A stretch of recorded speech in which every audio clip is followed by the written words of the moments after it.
I'm Dan.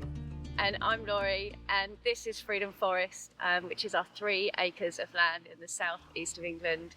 And our mission here is to grow as much of our own food as we can. We came across this land after I had been away travelling and experienced many beautiful places in the world, and I realised one of the most important things was to people around the world is having land, and so a connection to the land was very important to me.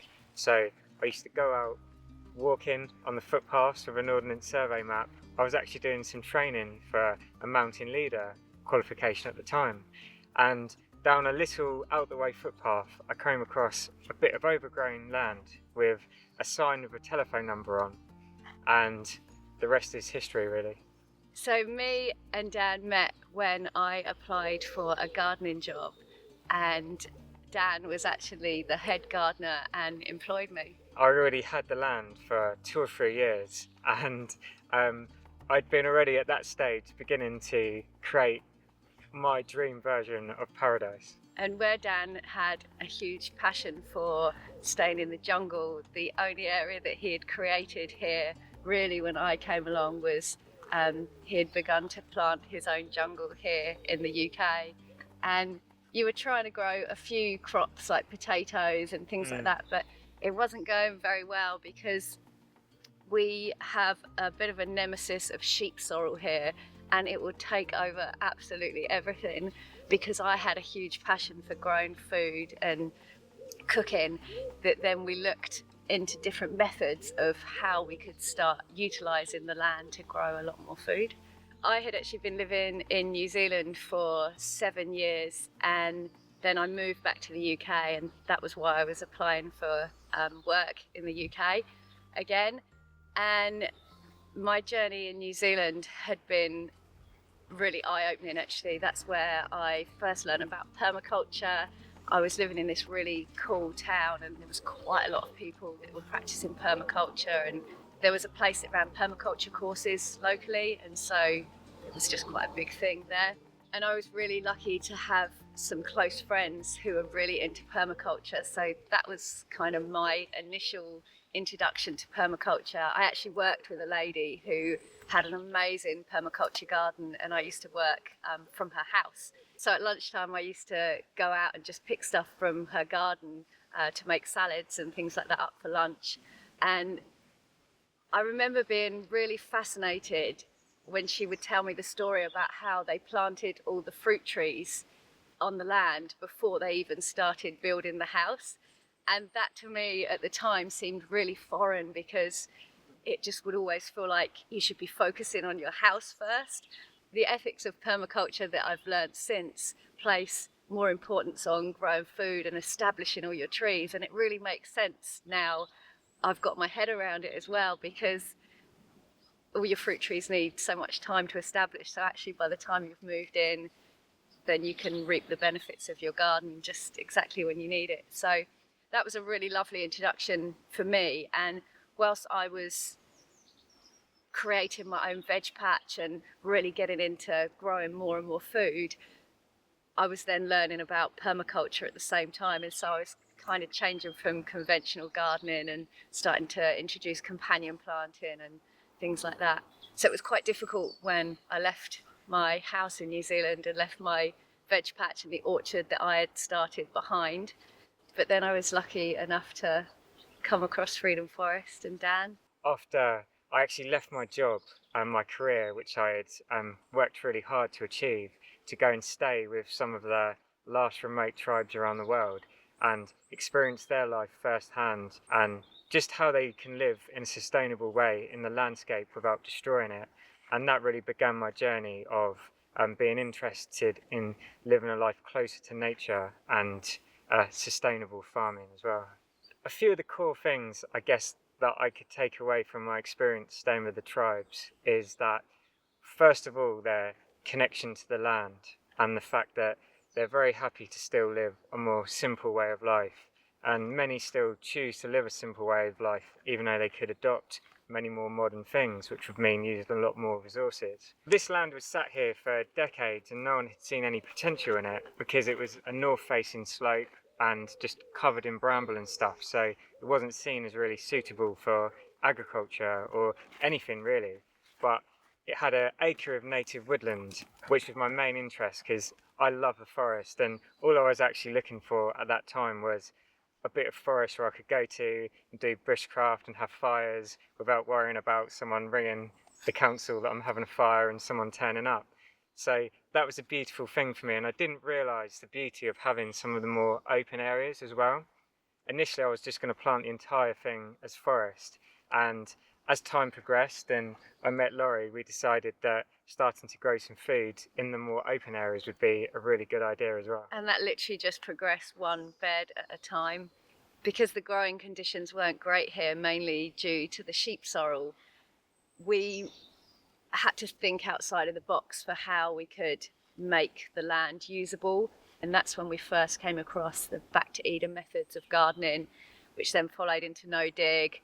And then we started bringing in more of the aspects of permaculture as well. So back to Eden, we came across a video of a guy in America years ago, and he was struggling to grow small annual plants, yet he was seeing these ginormous trees thriving, 50, 60 meters tall, with no care for them whatsoever. And he wandered in and really looked deeper into it, and just bent down and took a handful of the soil and just saw how rich and beautiful it was. And these were only being watered from the rain. So he realised and wanted to kind of explore using a forest floor type soil on top of the ground to try and recreate some of the ways that you can grow such amazing big trees. So Paul Gauci was the name of the guy who I think pretty much invented Back to Eden, and how he had replicated the method of the forest floor was by using mainly wood chips. And we are really lucky here that we actually have a greenway site quite nearby, and so we started bringing in as many wood chips as we could, and we ended up getting some big plastic sheets over the winter and laying those out over the first beds that we created, just to break down the weed growth a little bit more. And then the next season we did our first plantings into that bed, and everything grew really well. One of the very recent plants I've started growing, which was a complete project of passion, was trying taro in the UK. And I went around scouring to find as many different varieties as I could. And I've been narrowing it down now, and I've found a few varieties which are actually producing some really nice corms for us here in our temperate climate. And we're growing these both undercover in the polytunnel and outdoors, and actually I think from next year we've decided we're only going to be growing these particular varieties outside, because they're performing well enough outside that we don't need to give them the precious space of the polytunnel, which is really amazing. I think my attitude to self-sufficiency is not to go back in time and live like a caveman and have complete lack of everything, but to embrace some of the modern things and luxuries that we have, but also trying to bring in plants and crops from around the world, which maybe aren't well known or utilised, to create a new way of being self-sufficient in a temperate climate, which hasn't been possible to our ancestors in the past. So self-sufficiency for me has really just become a way of life that feels really natural, and to me it feels like what we should be doing and how we should be taking care of ourselves. I used to struggle a lot with mental health actually, and I couldn't understand why I had such good jobs, but I never felt complete. I always wanted to be at home tending my garden and growing food, but society had taught me that that wasn't what we were supposed to do. As my journey has unfolded here at Freedom Forest, I realise now that this is exactly what I'm supposed to be doing, and it just feels so human to be taking care of ourselves as much as we can. And growing food is just the most beautiful thing that you can do for yourself, and providing fresh, organic, healthy food for your body to nurture your mind and your soul, and also to share with your loved ones, is just, I think that that's the best gift that you can give yourself and anybody in your life. And I too, like many in our society, I used to feel like I'm absolutely fine, I'm a positive thinker and I'm great, there's nothing wrong with me. But becoming more connected with nature and being around the plants all the time helped me to start beginning to realize that how much trauma even just growing up in our society can inflict on you, and you don't even realize sometimes. And it's been a great learning journey over the last few years to me to go inward with the support of plants and plant medicines to begin to bring that out and realize that feeling from the heart and the gut is something that's becoming more and more present for me on a daily basis. And that's definitely what I've connected to on this journey as well, is realizing that this feels right in my gut and in my heart. What we're doing now feels like exactly what we are supposed to be doing. So we have a YouTube channel called Freedom Forest Life, and we begun the YouTube channel around the time when COVID hit in 2020, and it was partially inspired by what was happening and changing in the world. But we, prior to that, had a desire to just share the joys of nature with as many people as possible. And certainly for me, one of my main reasons for doing YouTube videos is to help encourage more people to just grow beautiful, fresh food and enjoy good quality food for themselves, because it really is just such a gift. And when you've experienced the freshness and the taste of homegrown food, there honestly is nothing quite like that. And I just feel that everybody should have that experience in their life. So sometimes in life it can feel like everything's beating you down and life is so hard, and I've had many times where I've just felt at the bottom and like, what's the point?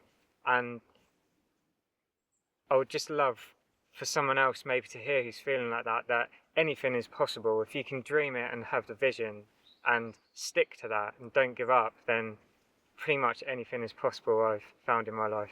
A lot of the time it's not easy. That doesn't mean to say it's going to be easy. It might take 5-10 years. I'd worked in a job for quite a few years. I really wasn't enjoying to save the money to make it possible to find this place. It may be that you need to think up different methods and think outside of the box for how you can do things, but there is always a way to create a different life for yourself, we feel. And we do feel truly blessed to be able to live this life and have the experience with the food and nature and connection that we have here. And we also feel that anybody can do it as well. Freedom Forest Life is one of the most inspirational places that I've visited. It's so unique. And they've got a YouTube channel which is just a plethora of resources and inspiration. It's winter time, so you have the time to go through their amazing library of footage. And also check out the other video that's on my channel where they were sharing 8 edible tubers that they grow for self-sufficiency and survival foods.